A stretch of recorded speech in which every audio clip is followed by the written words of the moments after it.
Então, pessoal, eu fiz um teste aqui. Eu suspeitava da válvula, né? Como eu tinha explicado para vocês.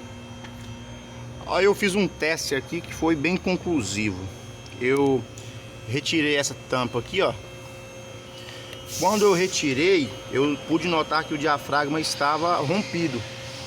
Então eu dei um jeitinho. Eu passei uma fita no diafragma, passei fita isolante, colei ele, montei de volta. O carro funcionou perfeitamente. Então tá mais que comprovado aqui que realmente é a válvula aqui do baio que tá com defeito, tá bom? Vou tirar aqui para vocês verem aqui, ó. É muito fácil, não, mas a gente consegue tirar.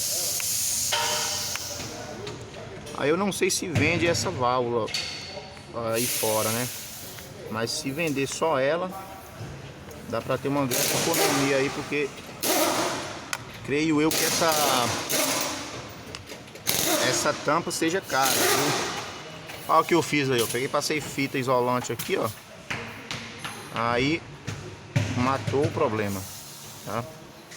Tem a molinha aqui, deixar a molinha aqui dentro. Ó, pra vocês verem aqui, ó, como é que ela tava rompida aqui, ó.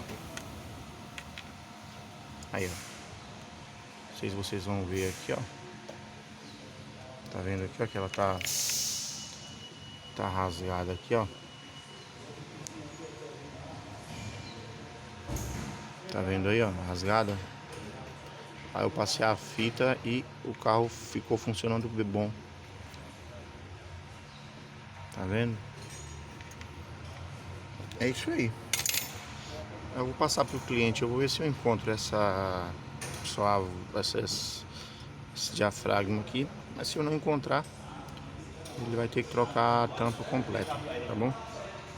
É isso aí. Quando eu trocar essa tampa e resolver de uma vez por todas o problema, eu faço outro vídeo aí. Valeu aí. Só grande abraço aí. Quem querer aí pode se inscrever no canal, deixar seu like. Se tiver algum comentário, pode deixar que eu vou estar sempre respondendo. Valeu aí, grande abraço.